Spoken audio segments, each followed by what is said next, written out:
subhana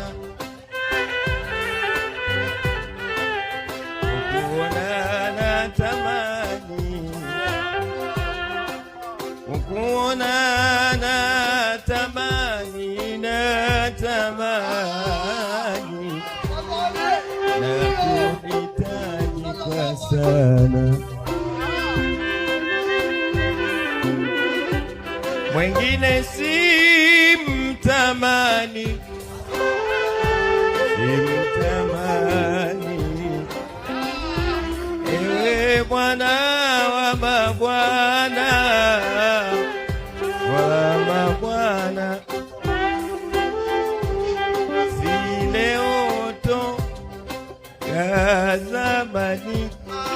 toka zamani, moyo wataka kutana.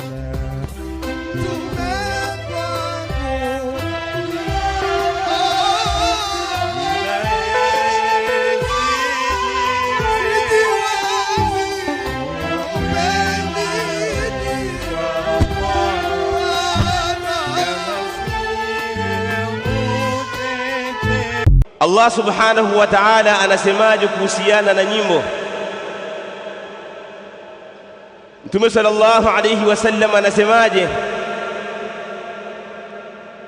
Masahaba wa Mtume sallallahu alayhi wasallam na sadatu tabi'in na a'immatul madhahib al-arba'a, An-Nu'man ibn Thabit, Abu Hanifa, al-Imam Malik, al-Imam Shafi'i na al-Imam Ahmad bin Hanbal, wote wanasemaje kuhusiana na nyimbo? Yote haya biidhnillahi azza wa jalla tutayaona katika mazungumzo yetu ya sasa. Maashara almuslimin, alghina haram, nyimbo ni haramu, kuimba ni haramu, kama ambavyo imetoa nas Qur'an kwamba haifai kwa watu kuimba au kusikiliza nyimbo. Lakini pia as-sahaba na wao wamebainisha, na al-aimma. Allah subhanahu wa ta'ala anasema, wa minan nasi man yashtari lahu al-hadith, na kuna watu ambao wananunua au wanabadilishana au wanafanya hadithi zenye kuwapumbaza watu. Miongoni mwa watu kuna watu ambao wananunua au wanauza au wanafanya mambo ambayo ni lahu alhadith, mambo yanayowapumbaza watu, liyudhilla an sabilillah,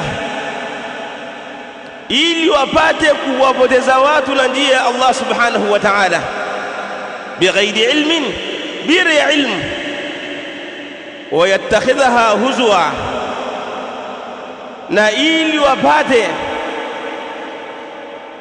kufanya mzaha na kucheza shere. Ulaika lahum adhabu muhin, hawa watapata adhabu yenye kudhalilisha, adhabu yenye kutweza. Allah subhanahu wa ta'ala katika hii aya anawaelezea watu ambao wanawapoteza watu wengine kupitia lahu alhadith, na Allah akaeleza kwamba hao ambao wanawapoteza wenzao watapata adhabu kali yenye kudhalilisha. Nini maana ya lahu alhadith? Ni nini hii lahu alhadith ambayo inasababisha hii adhabu kubwa? Turudi kwa masahaba wa Mtume Muhammad sallallahu alaihi wasallam, watuelezee lahu alhadith ni ipi. Turudi kwenye tafsiri ya masahaba, wanafunzi wa Mtume. Mtume aliwafundisha lahu alhadith ni kitu gani? Tumtazame turjumanul Qur'an Abdullah ibn Abbas ambaye aliombewa dua na Mtume sallallahu alayhi wasallam ya kuijua dini na kuijua tafsiri ya Qur'an. Abdullah ibn Abbas anasemaje kuhusiana lahu alhadith? Akasema alghina wa ashbahuhu, akasema lahu alhadith ni nyimbo, kuimba na mfano wake. Jabir ibn Abdullah as-sahabiyul dalil radiyallahu ta'ala anhuma alipoitafsiri lahu alhadith akasema ni alghina walistima' lah wa kullu lahwin, ni nyimbo na kusikiliza na vile vile kila jambo ambalo linawapumbaza watu. Al-Imam Ibn Jarir al-Tabari rahimahullah baada ya kuwa ametaja hizi riwayati za masahaba, akaitaja riwaya ya Abdullah ibn Abbas na riwaya ya Jabir ibn Abdullah na akaitaja riwaya ya Abdullah ibn Mas'ud kama sayati maana insha Allah. Akawa ametoa maelezo haya katika tafsiri yake, akasema wasawabu min alqawli, na kauli iliyokuwa ya sawa katika hizi kauli tulizozitaja, fi dhalika, katika hili, an yuqala, ni kusema hivi, anabihi kullama kana, Allah subhanahu wa ta'ala amekusudia aliposema lahu alhadith, amekusudia kile ambacho kinakuwa min alhadithi mulhiyan, kile ambacho kinakuwa kinawapumbaza watu, sawa sawa ni katika maneno au ni katika vitendo, kinawapumbaza na kuacha njia Allah subhanahu wa ta'ala katika yale ambayo Allah subhanahu wa ta'ala ameyakataza kuyasikiliza, kwamba msisikilize kadha, au Mtume sallallahu alayhi wasallam, lianna Allah ta'ala amma biqawlihi lahu alhadith, kwa sababu Allah subhanahu wa ta'ala alipoelezea amesema lahu alhadith, akalifanya lafzi linaenea kila kitu chenye kupumbaza ambacho kitamfanya mtu asisikilize Qur'an, aelekee katika mambo ya hovyo. Walam yukhassisu ba'dhan duna ba'dhin, na akawa Allah subhanahu wa ta'ala hajahusisha kitu fulani na akaacha kingine, bali vitu vyote akawa amevitaja pale. Fadhalika ala umumihi, kwa hivyo lafdhu litabakia katika kwamba linaenea, kila kitu kinabaki katika ujumla wa lahu alhadith, hatta yati ma yadullu ala khususihi, mpaka ije dalili ambayo itaondoa kwamba ukiimba kasida hii inatoka, ukiimba samai inatoka, ukiimba hiki, ukipiga twali inatoka. La, vyote vinaingia katika lahu alhadith, kama anavyosema al-Imam Ibn Jarir al-Tabari, alisema wal ghina'u washirku min dhalika, nyimbo na kuimba, shirki pia, vyote vinaingia katika lahu alhadith. Kwa hivyo ayu alahibba, kuimba ni jambo la haramu, sawa sawa wanaimba mziki wa bongo flava, huo ni haramu zaidi, sawa sawa wanaimba kasida au kadha, yote hivyo ni haramu, na hii tutakuja kuliona biidhnillahi alkarim. Je, kuna khilafu, wanachuoni wametofautiana kuhusiana na masala ya kuimba? Kuna wanachuoni ambao wanaona kwamba kuimba ni halali?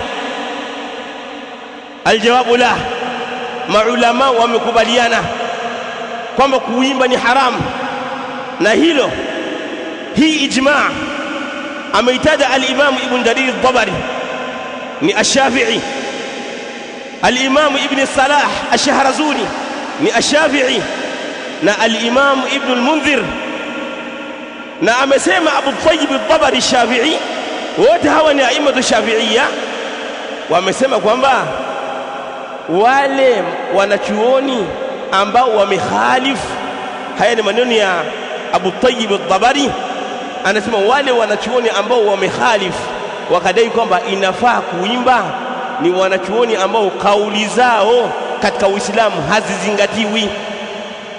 ni watu ambao ni matuunun fihim, ni watu ambao wamejeruhiwa. Anasema as-sahabiyul jalil Abdullah ibn Mas'ud radhiyallahu ta'ala anhu kuhusiana na kuimba na kusikiliza nyimbo, anasema al-ghina yumbitu al-nifaqa fi al-qalbi kama yumbitu al-ma'a az-zar'a. Nyimbo na kusikiliza nyimbo, huku kuimba huku kunazalisha unafiki katika moyo. Ukiwa unasikiliza mara kwa mara muziki, nyimbo mbalimbali, basi kuna jambo ambalo linaingia katika moyo wako la unafiki, unazalikana kama vile ambavyo maji yanaotesha mmea. Siku moja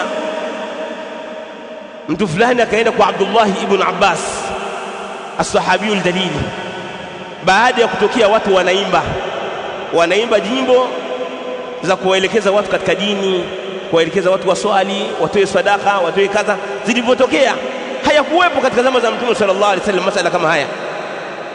Sasa walipotokea watu ambao wanafanya hivyo, mtu mmoja akaenda kwa Abdullah ibn Abbas akaulizwa, nini hukumu ya mambo haya?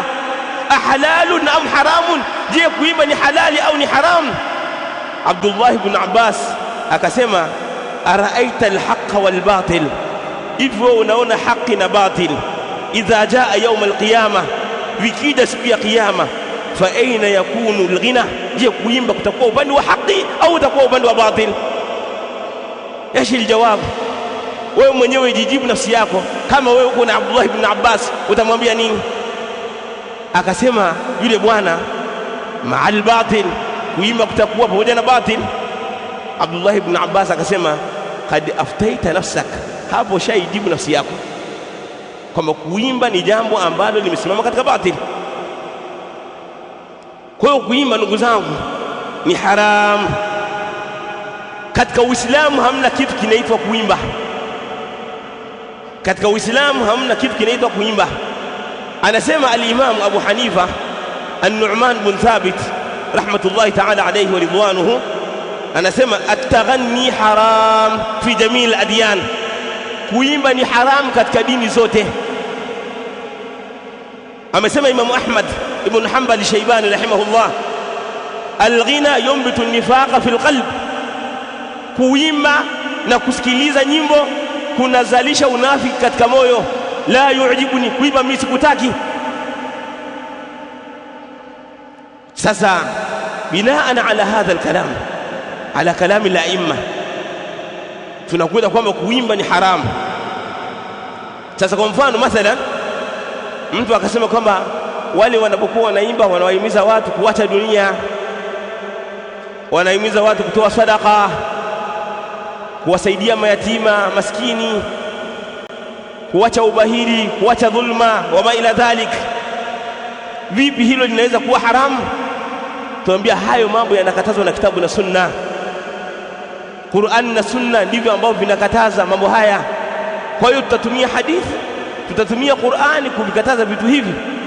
Lakini pia maulama hawa ambao tumewataja, si kwamba wale waliokuwa wanaimba waliwaambiwa kwamba jamani, mnaoyafanya haya ni haramu, kwamba walikuwa wanaimba miziki ya bongo flava au taarabu. Hapana, hawa walikuwa wanaimba nyimbo za kuambia watu waelekee katika kheri, lakini maulama wakawaambia hivi mnavyofanya ni haramu, katika Uislamu hamna kuimba.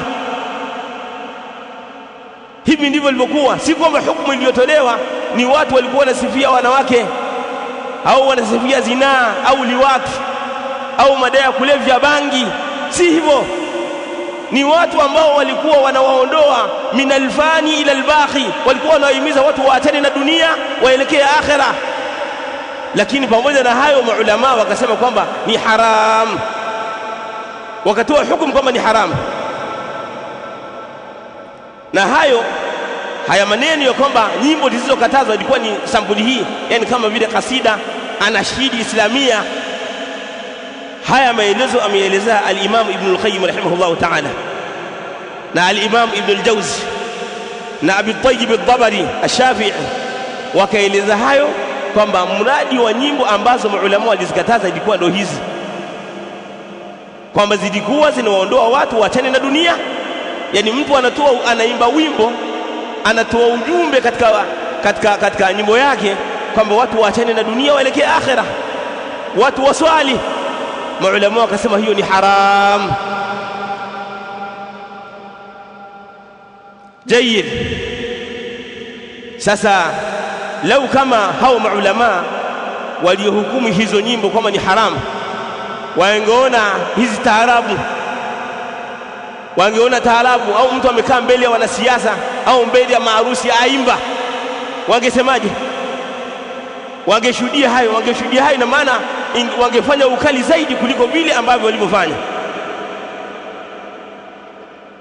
aqulu ma sami'tum wastaghfirullaha li wa lakum wa lisa'iril muslimina min kulli dhanbin wa khati'ah fastaghfiruhu innahu huwal ghafurur rahim wa huwal barrul karim.